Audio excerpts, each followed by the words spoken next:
Welcome, Matt. Welcome to Gold Coast Speakers Bureau. I'm excited to learn a little bit more about you. I've got your questions and it's got me wondering. I really want to hear the answers to these questions, which is great. So I think maybe what we might start with first is just a little bit about you and how you landed on the Gold Coast, and then I'll dive into your questions if that's okay. Of course.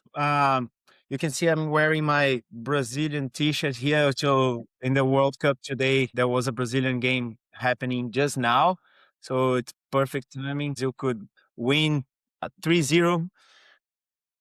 Yeah, so I'm originally from Brazil. Mhm. I was born there in 1991. I had my bachelor in business and already focused in the marketing area. It was in a school that was very popular in Brazil for the marketing studies. And I had a dream to work for Unilever when I was in the university, because everyone there was talking about how Unilever was had a big marketing department and big marketing stories.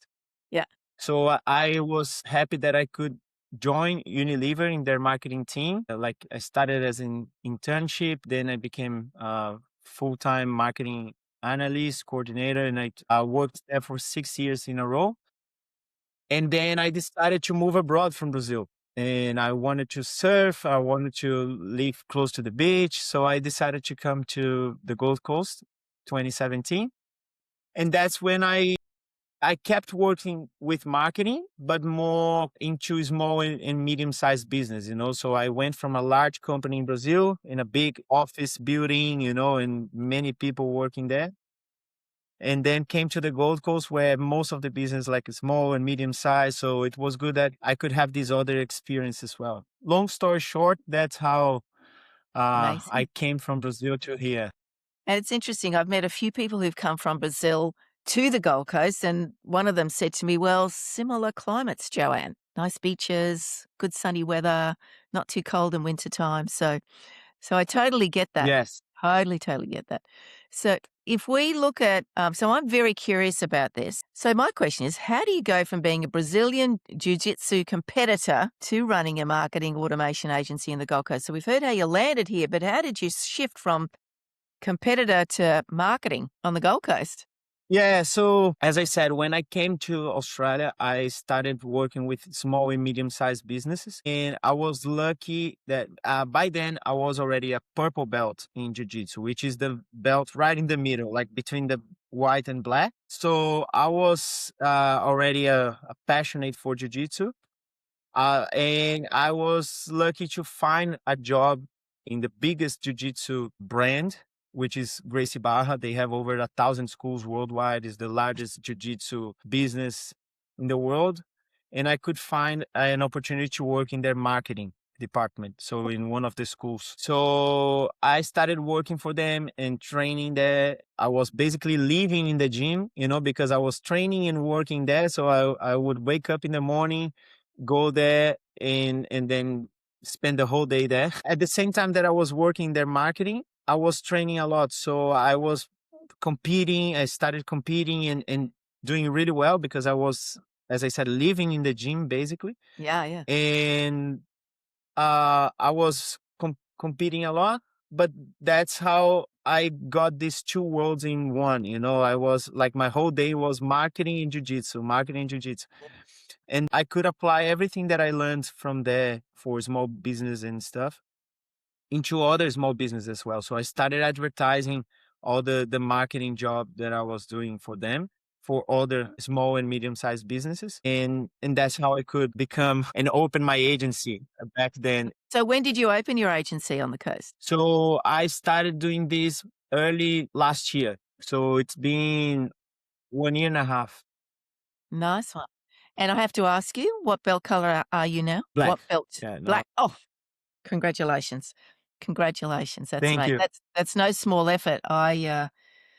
Small side note for me, I achieved my black belt in Kempo karate when I was 50 a little while ago, and I've not long started again here on the Gold Coast. So I'm now 64. So I do it because it's just fun. I love it's a great sport, gives me flexibility, and I don't quite remember the moves as I did when I was younger, But anyway, I am enjoying it no end, and it's there's some great schools here on the It's Gold Coast. so good. Like, I think everyone should do a martial art. It makes you so disciplined and learn like how to problem solving, because you're always dealing with a problem in front of you. So you have to feel calm. It develops a lot of behaviors and virtues that you bring to your business, to your life. I agree. And you talk about it, and for me, it's about this, as you just mentioned, there's transferable skills in what you do in this sport to life and to business. And I will say to you that I put my daughter through it right through to she was about 15 or 16. She got to a black belt. But it really did set her up for good behaviors and and the thinking process that she developed as a result of doing her martial art.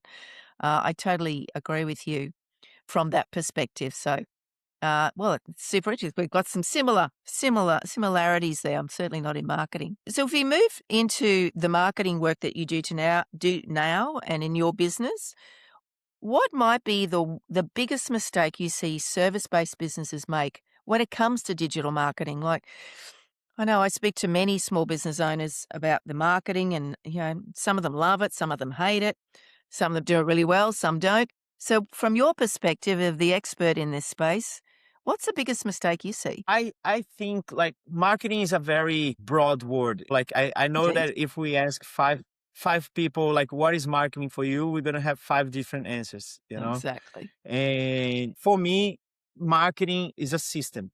Like, if we get the word marketing, it's like how you put your business into the market. So how you bring your solution to the market, and your solution should be a whole solution, is not something just in one point. So I think the biggest mistake I see this service-based business make into marketing is thinking about marketing at one point only. Oh, I just need to run ads, then I'm going to improve my market. I just need to do this event and I'm going to improve my marketing. Or I just need to hire someone. And I never see like that. Like, I see the whole journey. For me, one word that relates a lot with marketing is engagement or relationship. It's how your brand engage with your customers, like how your customers see your brand, and how you position, how you like, how is your voice, how they feel your brand in their lives. This comes since like the first touch point that they do, either from ads or your website, or the first call they have with you or your like assistant or anyone, and until the end, how your emails are sent, how quickly you reply, how you treat them. So everything is telling a message to the customer about your business. That is not just one thing, is the whole thing. So I think that's the biggest mistake, is looking into one thing and not the whole system and how your business operate with leads and customers. I love that.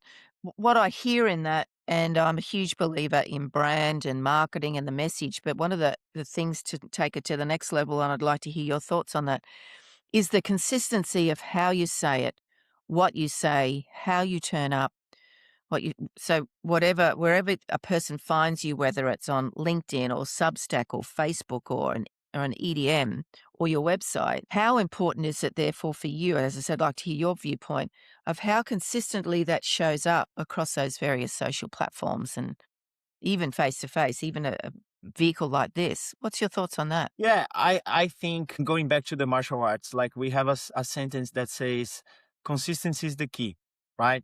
You never get really good in something you're not if you're not consistent. And your marketing is the same. If you just run one ad, or if you just send one good email, but you're not consistent with this, you don't have a brand voice, a brand image, or anything like that. So it's messed up. I think one of the biggest challenges in marketing is making sure everything is saying the same thing. So in your ads, in your website, in your emails, in your touch points, in your brand experience, like if you sell a software, your software, how it presents to your customer, how if it's like a good experience that they have there, so, or in a service, like if a guy like a plumber comes into my house, like Is he wearing uniform or is it a cheap one? Like his brand is just to be the cheapest in the market. Yeah. So I wouldn't care about uniform. I wouldn't care. Oh no, I'm paying extra, but I expect him to call me before he's coming. The invoice is being sent properly, is not just something like Mm. standard. So all this stuff, it reinforces the message. So that's why I think consistency is the key. Just like in the martial arts, if Yeah. every touch point you do with your clients and leads reinforces what you're promising. Yeah, I love that. So, what I'm hearing there is very much about the human connection, building relationship, is what this branding and marketing piece permits you to do. And I would have thought that being consistent in everything you do should make it easier than trying to be different from one platform to the next, because that would be, I would think, utterly exhausting. And so, being consistent across, surely that's got to be something that eases the pressure off your clients because it's the same conversation. It's just a different platform, right? Would you agree with that? Yeah, yeah, Uh, yeah. yeah. I think, therefore, the next question that we've got, which we're all, there's lots of conversations going on about artificial intelligence, AI, and how it's changing the game for small business owners. And I wonder how many of them are quickly doing a quick chat into Chat GPT or Claude or whatever platform they're using and say, create me a marketing plan, right? So, where do you see how it's changing the game for small business owners, and what should they be doing about it? So, what's your perspective on artificial intelligence and our small business owners? So going back to the previous topic that we were saying, that I said marketing is a system, I think it's easier to understand how AI can help, because being a like small business owner or like medium-sized business owner, one of the issues that mainly small business owners face is the lack of hands to help. They have to do, they have to manage their accounting, they have to manage their marketing, they have to manage their operations.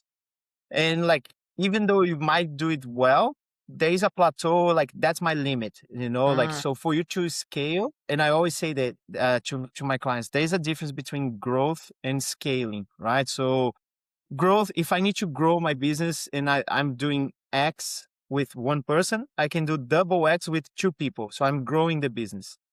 But for me to scale, I need to be able to do double X with one person. So I'm being more efficient. I don't need to hire one person in order to grow. So that's how you can scale your business. So that's how I see AI. Like I know there are many people that complain about AI. Oh no, I don't like to use AI. I think people still need human, and that's right, but not in all touch points. So for example, like I said, if you're gonna send an invoice and you always send the job description, your brand like logo, your BSB, or you don't need to send this manually. They won't know if it's you or like a system that is automated that is sending this to them. Or if you always send a confirmation, like a text confirmation for everyone that books a call with you, you don't need to actually be replying each one of them personally. Like if you're always saying, "Hey, thanks for booking in. I'm excited to know more about you." This can be done. So I always compare to a surgeon, like a doctor. So he doesn't need to be there for the preparation, for cleaning afterwards. He just need to be there when he's needed. And 80% of the time he's not there. Everyone is setting up everything for him and making sure he can be very efficient in his time and energy. And that's how I see the business owner, like a small business owner. You should see where you are actually needed. Is it on a person call, like on a video call, or doing this? But everything else that can be automated or AI can help you to qualify a lead or something else, they should be used for. And in marketing, there's a very popular study. It's from Harvard that they see, which is called the 5-minute rule. So they saw that more than 80% of the leads, they don't choose the cheapest from the market or the fanciest. They choose the business that reply faster. yeah. Is that within the 5 minutes? Yeah, within 5 minutes. So after the first 5 minutes, your leads conversion, like the conversion rate drops a lot. So you have basically 3 times more chances to convert leads within the first 5 minutes if you reply. So that's how I started focusing my agency, X Grow, to focus in one pain, which is speed, like to have a system that is efficient for Google reviews, for lead follow-ups, for bookings, that the customer have a good and fast experience. Because in the end, if you're paying extra for something, you're looking for convenience. Like if I'm paying like a concierge for a trip, I might be going to the same hotel that the other person is booking, but the difference is I don't want to spend time looking for the hotel in booking.com and researching about cancellation, refunds, or anything. I just want to ask someone to do it for me, and that's going to be done quickly, while I don't have to spend time. So when I think about marketing, if two businesses can provide the same service, but one is faster to reply, is easier to interact with, and has more touch points like options like WhatsApp, email, phone calls, you're giving them more option and convenience, and people will be willing to pay more to have this. Yeah, nice. And I think that leads beautifully in because you speak about systems and having been consistently turning up. So that's the message I'm hearing loud and clear from you. So what does a good lead generation system look like for a service business here? What elements does that have for you? Yeah, because I'm more focused towards like service-based business, so I don't deal with e-commerce business or like any other like product business. I only deal with service-based businesses in Australia, so business coaches, tradies, services like martial arts gyms. What we focus on is the whole journey. So since you captured the lead, how are you gonna capture it? Is it with Meta ads, Google ads, email marketing campaigns? How are you going to approach these leads? And then how are you going to convert them? How's your website? Do you have an AI chatbot to answer the questions that they might have before they take any decisions that can help them to convert? Is your website clear and has like a clear form, a call to action, where they going, what is expected from them?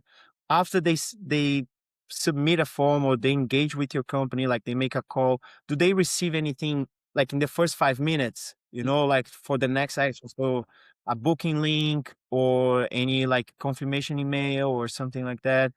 So again, is the whole journey, even not only for leads, as I said, even when they become clients. So, for example, I'll just give you a brief example here.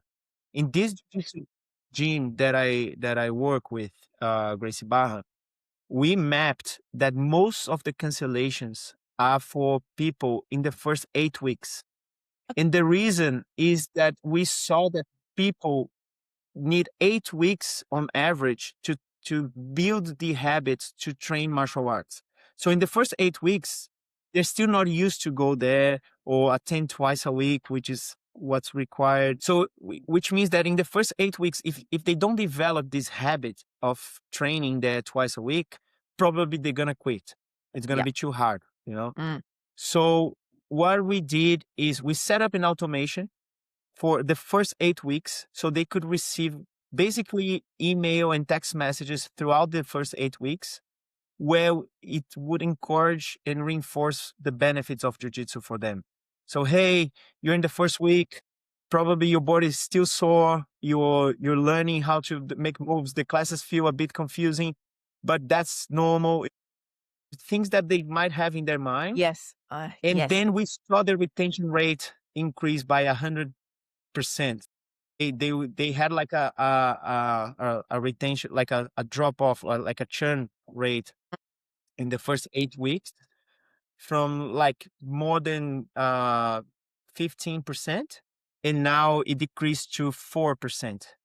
So it's like, yeah, it's a big drop. You see how these automations in AI helps just by touching point, because there was no one calling them every day or every 2 days. It would be too hard.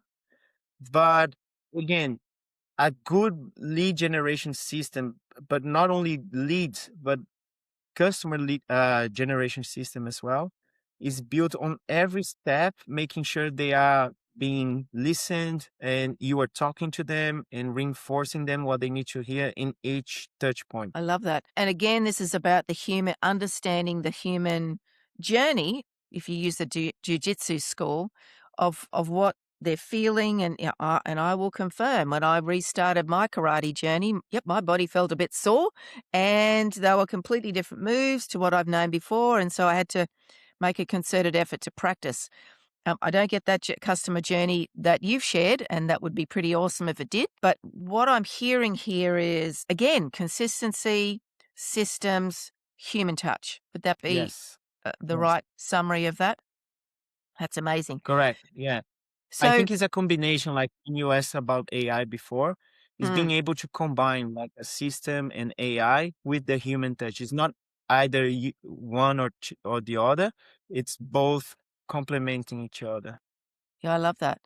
So if someone was starting out and, and all business owners, they've got to manage the money, they'll have a limited budget, etc. If it's a service-based business, because that's your expertise, where from your perspective, should they be spending their first marketing dollars? What's the best bang for buck, for want of a better word, do you think? First, I would try to understand in which stage they are. So, do they have a website already? Do they have like branding, like guidelines or whatever? If if not, like probably the first investment, of course, nowadays AI is just getting better and better and doing more stuff. So, the first investment I would do would be to have an AI to help me to set up the basics, like a website or whatever. But I think once you have everything set up, like, okay, I have my website, I have my brand, my system, like my CRM, because I always say as well, like, don't run ads if you don't have a good CRM and automation system. Because if you're getting a lot of leads, and as I said, if you don't touch base in the first 5 minutes, if you start getting more leads, you're just letting them go, Wasting. like you're Yeah, spending money to get leads and you're not doing what they're expecting. So I would start with a good CRM system, and that's why I built Xgrowth to get this pain from the customers and solve this issue. So we focus on the CRM and automations. But after you solve this, I think I would start looking for like running ads either on Meta or Google. It depends on the business. If it's a service-based business, normally Google ads, they perform really well because you have a higher intent of people looking for this service. Yeah, and start learning from the data. Even though it's a small budget, I would start gathering the data, trying to understand more about the leads, the customers, and how I can improve my market. amazing. So in your business, you've spoken about Google ads, Facebook ads, CRMs, websites. So does your business provide the service to have those things developed, or do you have people, other businesses that you call on to help you and your customers get through this marketing journey? What do you do precisely? No, we built the whole system for them. So, like some of our clients, they just need one part of the system. So, let's say they have already ads campaigns running, they just need a good CRM to support these leads, so then we implement that. But most of them, we implement the whole journey, like from end Nice. to end. So, for example, for the Jiu-Jitsu school, we run Google ads, Meta ads, we have their website, the CRM, everything in place to build like a ecosystem for them. Nice. Nice. And I think from the people that I've met over time, I suspect that's fairly unusual because a lot of people who are in your space, they focus narrowly on what they do in their marketing space, and they don't necessarily do all the bits that the client needs. And I would think for your clients, that's an element of comfort for them, right? Because you can do from startup right to the end and then keep it going. I would think that would be a huge value to your clients. Yeah, that was my goal since the beginning because, again, because I knew marketing and I was working in a small business, one of the issues that we had to do with many partners. So there was one agency that was running our website. There was another agency that was running our ads. And then they had to talk to each other because we needed to connect the ads with the web. So I thought like it would be great if there was a company that we could touch with one person and they would be handling everything for our marketing. Like for a small business, that's like a dream. So that's how I started making the business plan to see how I could implement. But as I said, our core offer is always the CRM, because if you don't have a good CRM, your website has to send the lead somewhere. You know, the ads has to send the lead somewhere. Your customers, they need like a an engine that is going to keep nurturing them. Awesome. So, given that we're in Gold Coast Speakers Bureau, I'd love to hear what is it that you speak about. I'm assuming it's marketing, um, as a keynote for you, and then your perspective on how events and speaking play in building authority and generating business for you and for your clients. What's your thoughts there? I think it's a great tool, like it's a great marketing tool. As I said, like you don't just need to run ads or just have a website or whatever. Actually, I think events and speaking is one of the strongest one, and the reason is building trust. You know, because when you're exposing yourself and being in front of different people and talking about your niche in your market, people, they start seeing that you as someone who can help them. You know, and it's then you're not just like selling or trying to convince them about something. You're helping and you're explaining about that thing. These start positioning yourself as an expert in that, you know. So I think, like as we said, AI can help in many things, but it's the surgeon part that I said. You speak in events while your AI is handling all the online and everything else on the back end. You should be there speaking and providing your expertise to other people so they can see and trust you, you know, say, okay, this person knows what they're talking about, and I can see they have expertise. So, what I'm hearing is building credibility, building a presence, building your expertise to your audience. And it's a nice, easy way for them to watch and observe you. So, as we come to the close of this, can you share one key piece that you think anyone who's listening to this interview, this conversation, one key element that who is a service-based business, what's one key thing that if they don't do anything else today but this, what would that be? For service-based business, I think whenever you want to think about your business, my key piece that I do with myself, as I mentioned before, imagine yourself on the other side. If you were your own client, what would you expect? You know, because as I said, my agency, my whole business was built around this idea, because I was having this pain of dealing with many people and paying different fees and handling everything for one specific pain, which was my marketing. So it's easy for a small business owner to forget about the client and just think about the operations of the business, you know? And the whole business is just built and born to solve one thing, which is the client's need, right? So I think the key piece is the more we can step back and go to the other side of the table and see things clearly. Okay, what are they expecting? What do they need? How can I help them? I think this is the heart of a business owner, you know. Otherwise you start merging away from your goal. Well, Matt, this has been an absolute pleasure. Thank you for sharing some of your expertise. And I trust that whoever's listening to this can go, well, how will they find you, Matt? Let's just cover that as well. How does your audience find you if they need to go search for you? Sure. So on Instagram, I have my business profile, which is xgrow.au. And that's where I share most of like some tips and things about it. But most people, they end up talking to me on WhatsApp. So on my website there is our WhatsApp number. One of the things that I feel that I don't like about business is when I cannot touch base with a person or like get quickly response answers. So that's why I always make the WhatsApp available. And on our website, www.expro.com.au, they can find our email and WhatsApp and Instagram, everything else there, LinkedIn. Amazing. I love that. I struggle sometimes when I see businesses that don't promote their email, their phone number, and it's hard to find them. So I celebrate you that you, you do that really easily and simply. Yeah. So, Matt, thank you so much. I've learned a bunch of stuff about you, a local Gold Coast guy to myself. And Thank you so very, very much. It's great to have caught up. Mm, thank you, Joanne. It was a pleasure to share this with you. And hopefully Thank you. we see you again in the next podcast.